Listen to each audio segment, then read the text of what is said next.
No início de dezembro, o angiologista e cirurgião vascular, Dr. Rodrigo Gurgel, ele esteve aqui no programa e falou sobre a artéria carótida. Se você quiser rever essa entrevista, é só acessar o canal do YouTube da TV Aparecida, tá? Que é www.youtube.com/TV Aparecida. Nesse dia, muitas foram as perguntas que chegaram. Por isso, hoje o doutor volta a participar do nosso programa, responder as perguntas que restaram e a sua também que vai chegar. Então aproveita, 12-3104-1212. Doutor, seja muito bem-vindo. É o doutor mais cheiroso da TV brasileira. Feliz ano novo. Feliz ano novo, doutor. Para nós.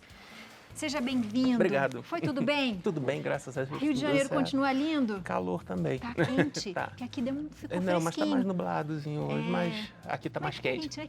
Quentinho. É isso. Doutor, Vamos lá. bom, vamos de pergunta. Sim. Mas vamos recapitular um pouquinho? Vamos lá. Vamos falar um pouquinho sobre essa artéria? Conta pra gente, Isso. o que ela é? Então, as artérias carótidas são as artérias responsáveis por levar o sangue e o oxigênio para o cérebro, né?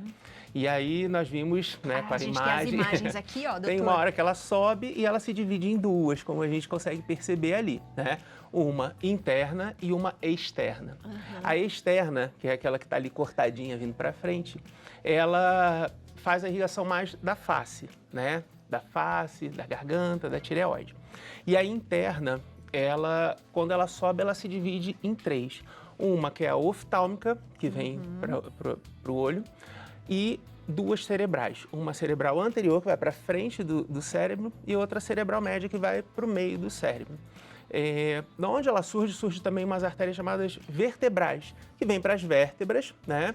E que são as responsáveis por irrigar a parte de trás do cérebro.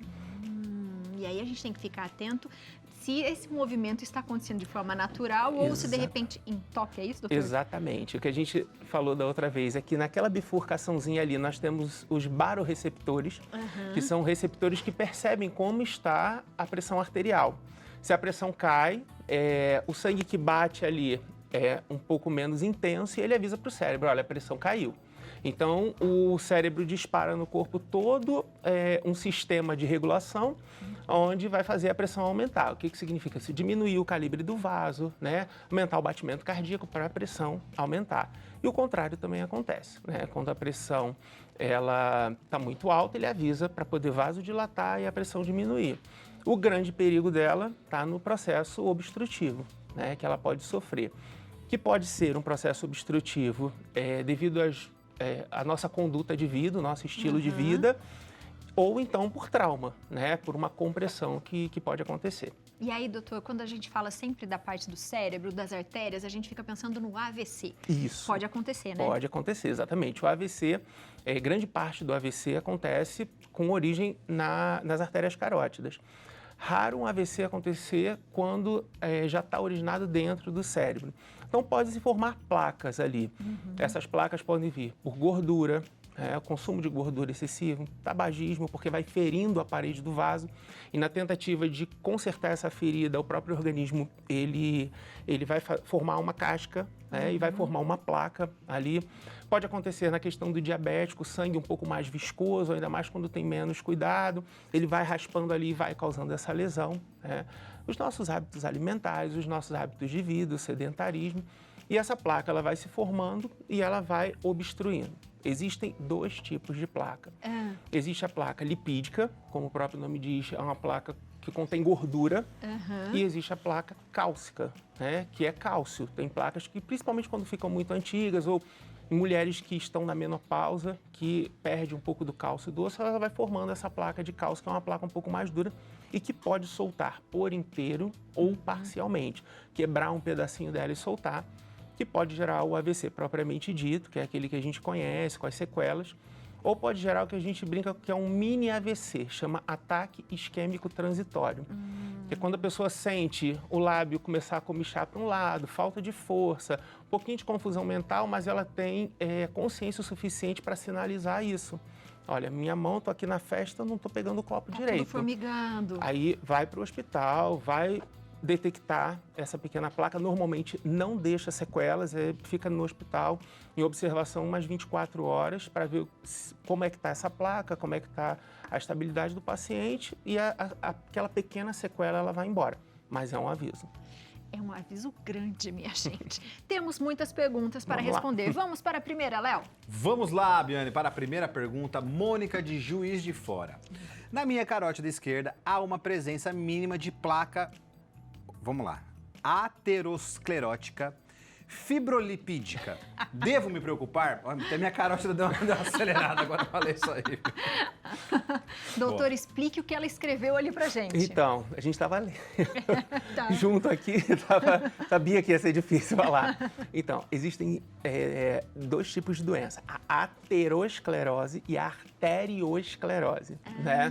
No caso ali dela é a aterosclerose. Qual é a diferença? A arteriosclerose é a perda do componente elástico muscular da parede do vaso. Acontece muito quando a pessoa envelhece.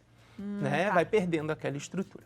E a aterosclerose, ela dá origem às placas, que cientificamente são chamadas de placa de ateroma. Por isso da aterosclerose. Fibrolipídica é porque ela contém fibras, ou seja, ela é recente, está naquela tentativa de recuperar o que foi lesionado, e lipídica porque ela contém gordura. Quando a gente sofre uma ferida, há um acúmulo de gordura na tentativa da cicatrização.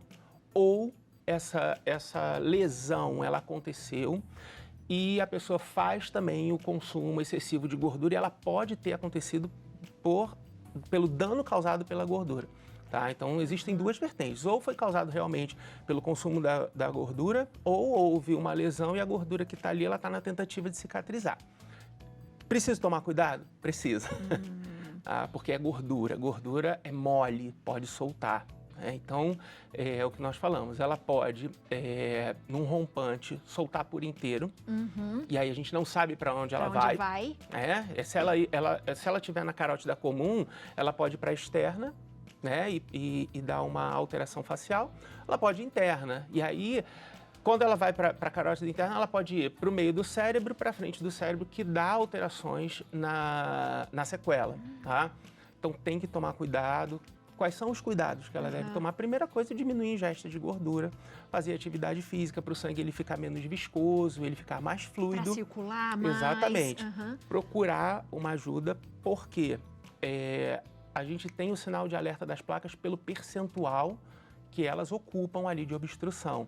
Então, assim, atualmente 80% de obstrução a gente tem que intervir, mas os colégios e os consensos mais antigos, que alguns médicos, como é o meu caso, a gente ainda segue, se ela tiver 60% de obstrução e tiver com sintoma, tem que intervir. Se tiver com 70% de obstrução e não tiver sintomas, tem que intervir. Então ela tem que ficar de olho nisso, fazer um exame específico para fazer essa quantificação. Doutor, me desculpa a ignorância, mas se acontecer dela sofrer um acidente, por exemplo, é perigoso? Bater, um acidente? Pode, cabeça, porque você tem a lesão, né? Existe um problema chamado lesão do seio carotídeo, né? Que é exatamente isso. Você pode ter a lesão por um impacto, por uma obstrução compressiva, né? A gente tem que tomar muito cuidado e aí a gente, fugindo um pouco, só para falar de artéria, quando você vai fazer uma imobilização no braço, tem que tomar cuidado, existe uma compressão certa para ser feita ali. Se sofrer um acidente, às vezes aquela coisa de frear o carro rápido e chicotear o pescoço, pode soltar. Então tem que tomar muito cuidado. Muito cuidado. E a mãe da gente sempre falava, cuidado com a cabeça, né? Isso aí. Pensa sempre na cabeça. Vamos para a próxima pergunta, coloca na tela pra gente. Da Juliana de João Pessoa, Paraíba. Doutor, boa tarde. Enxaqueca pode ser sinal de um AVC futuramente? Beijos para você, Ju. E aí, doutor? Então, na verdade, a enxaqueca, ela tem pouco, dependendo do AVC. A gente tem dois tipos de AVC. O AVC isquêmico, que é o entupimento, e tem o AVC hemorrágico, que é quando a pressão sobe demais e o vaso estoura, que popularmente é conhecido como derrame, né? A enxaqueca, normalmente, ela é uma dor de cabeça unilateral, só de um lado, que vem acompanhado de alguns sintomas, como náuseas, vômitos. E ela tem causas, né? Cafeína demais, estresse, né? O tipo de alimentação com muita gordura. Então, existem causas da enxaqueca. Se o que causa a enxaqueca dela estiver associado ao aumento da pressão, ela for uma pessoa hipertensa e tiver com enxaqueca, Aí ela tem que controlar essa pressão, porque você imagina que o sangue a todo momento está dando pancada na parede desse vaso. Vai chegar uma hora que ele vai conseguir romper. Ou vai formar um aneurisma, que é uma bolota que forma ali por enfraquecimento e ela vai detectar. Ou ele vai dando a pancada e como o aneurisma normalmente é um achado de um exame que a gente está fazendo para outra coisa, ela pode ter essa surpresa desagradável. Ai, ai, ai. Mais perguntas? Mais perguntas para o doutor. Vamos ver, essa acabou de chegar. Vamos ver aqui, ó. Valéria, Brasília. Boa tarde. Minha sogra está com 95% da carótida esquerda obstruída. Tem relação com a demência? Muito obrigado, Valéria, pela pergunta. E aí, doutor? Pode ter. Não é 100%, porque isso. como a gente não viu, né, a gente não pode dizer que sim, com certeza. Porque assim, depende da idade, ela pode ter outros probleminhas, né, relacionados à demência, que é a questão senil, que é o Alzheimer, que são outras coisas que não estão relacionadas à obstrução. Porém, pode sim. 95% é muita coisa. É muita coisa, quase 100%, ela está quase fechada.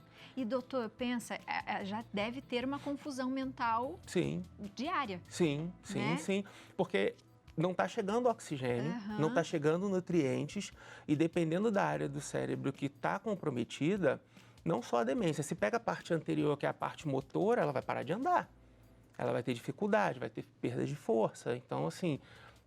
se existe a demência, provavelmente ela está relacionada, né, à parte mais cinzenta do cérebro e pode estar pegando numa área chamada giro do cíngulo, que é a área responsável também pelos nossos sentimentos, né, a nossa emoção, né, que é onde a pessoa demonstra alterações durante a ansiedade, a depressão. Então, essa demência pode estar relacionada, pode às vezes ter começado com uma ansiedade, um quadro depressivo e ninguém percebeu, mas pode sim. Uau, mais perguntinhas, coloca pra gente aqui. Da Camila, de Atibaia. Doutor, eu tive um AVC e faz uma semana que eu fiz oclusão percutânea de forame oval patente, que é o FOP. É normal sentir cansaço? E aí, doutor? Então, na verdade, o que a gente precisa saber é se o AVC veio antes ou depois da oclusão. Vamos lá, só para entender o que é o forame oval patente, né? Quando a gente é criancinha, a gente nasce com esse forame. Ele é uma bolinha, uma passagem que comunica um lado para o outro do coração. E as crianças, quando nascem, normalmente esse forame fecha para o coração poder funcionar do jeito que a gente conhece. Do lado direito, joga para o lado esquerdo e para o corpo. Quando isso não acontece, o sangue ele vai sendo jogado de um lado para o outro. Então, existem algumas pessoas que depois descobrem isso. Bom, se ela fez o AVC antes, pode ser. Porque você imagina que o sangue, ele não está fazendo o curso certo, ele está se embolando ali. Então, isso causa o que a gente chama de turbilhonamento. Ao invés dele ir no curso retilíneo, ele fica rodando. E com isso, ele pode ter um processo de coagulação ali e seguir o fluxo indo para a cabeça, né? E aí pode estar relacionado com AVC. Se foi depois, eu acho um pouco provável, porque o forame já está fechado, o corpo, né, já está funcionando normal. Agora, como o coração está começando a funcionar da maneira correta, então demora um pouquinho para o corpo ele habituar com esse funcionamento diferenciado. Então o cansaço pode ser natural. O cansaço pode ser do forame. Boa. Mais perguntinhas, Léo. Mais perguntas, vamos ver aqui. Ana, Rio de Janeiro. Minha mãe sofreu um AVC e por entupimento da carótida. Não enxerga mais do olho direito. Ela pode voltar a enxergar? Muito obrigado, Ana, pela pergunta. Obrigada, Ana. E aí, doutor? Então, primeiro, provavelmente, houve o entupimento da artéria oftálmica direita. O que tem que ser visto? Na verdade, quem faz essa primeira abordagem é o oftalmologista. Tem que ser vista a característica do trombo, quanto ele entupiu ali, para saber. Aí a gente acaba trabalhando junto, porque nós vamos trabalhar em cima de tentar tirar aquele trombo, né, dali. Tentar tirar através do uso de medicamentos, mais a ajuda do oftalmologista para tentar preservar o que tem da visão. A gente não tem como dizer se ela vai ter a recuperação da acuidade visual, mas assim, com o tratamento pode melhorar bastante. Depende do tamanho do tombo, da localização, do quanto comprometeu e do tempo que isso também está ali. Porque você imagina que você entupiu, não passou sangue, você matou as células que estão ali responsáveis pela visão.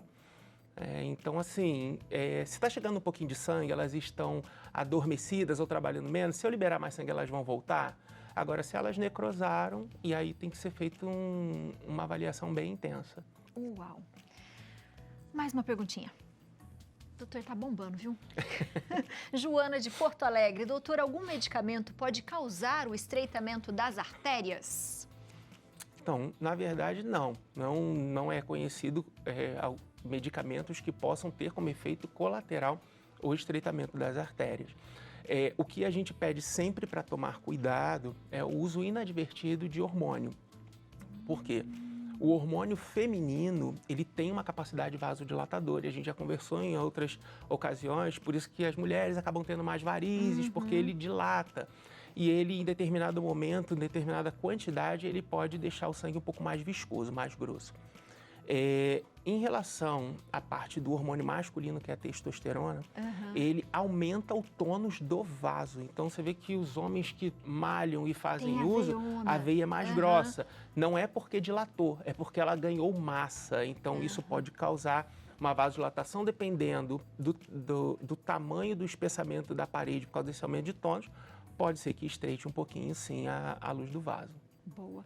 Vamos para mais uma, Léo. Vamos aproveitar. Mais uma pergunta. Vamos aproveitar o doutor aqui. Mariana Barra Mansa. Boa tarde. Tive AVC isquêmico em agosto de 2019 e fiquei com sequelas até hoje. Ando com a ajuda de uma bengala. Quais os cuidados devo tomar? Obrigado pela pergunta, Mariana. Obrigada, Mari. Então, no caso da Mariana, a primeira coisa que ela tem que fazer é saber qual foi o motivo do AVC isquêmico. Né? O que causou? Foi gordura? Né? Era uma placa cálcica? Era um problema cardíaco? Porque às vezes a gente tem um problema cardíaco, o trombo se forma aqui dentro e ele acha o caminho. Né? E ele sai de dentro do coração e ganha. Nem sempre o AVC ele vem exclusivamente por problemas de carótida. Ele pode ter alguma obstrução em outra parte do corpo que formou o trombo e ele migrou. Tá? Tanto que as pessoas que têm embolia pulmonar que sobrevivem, né, que é um desdobramento da trombose, a gente tem que ficar de olho, porque ele passa pelo pulmão. Se ele passar pelo pulmão, ele vai para o coração. Se ele passar do coração, ele pode vir para a carótida, então ele pode fazer esse caminho. Ou ir para o corpo e começar a dar uma necrose no braço, né? Fazer o que ele fazia aqui, ao invés de fazer aqui, ele fazia no braço. Então tem que ver para onde vai. Cuidado que tem que tomar. Primeiro, saber o motivo do AVC isquêmico, né? Mudar um pouco os hábitos que criaram o AVC. Se foi o tabagismo, eu acredito que ela não esteja mais fumando. Consumo de gordura, acredito que não esteja mais, né, na mesma intensidade, ou de embutidos, enfim. E assim, o que eu sugiro é, se faz fisioterapia, mantém, tenta evoluir isso para uma atividade física, porque assim, há formas de do corpo consertar de uma maneira a te fortalecer e você chegar quase perto dos 100% do que era antes, né? 2019, com o uso de bengala, eu acho que ela poderia dar uma ênfase nessas observações e ver o que ela pode evoluir para tirar essa bengala aí. Ai, por favor, Mari, depois conte pra gente, viu? Doutor, muito obrigada. Imagina, eu que Chegou agradeço. mais um monte. Então a gente já espera a volta do doutor, né? Por mais que a gente fale sempre dos assuntos, o doutor sempre vai responder, então a gente já separa essas também pra gente responder depois. Maravilha. Pode ser, doutor? Pode, muito claro. Obrigada. Eu que Você agradeço. de casa aproveita para fazer mais pergunta pro doutor, entra no Instagram, @dr de doutor.rodrigo Gurgel, tá aparecendo aí na sua tela.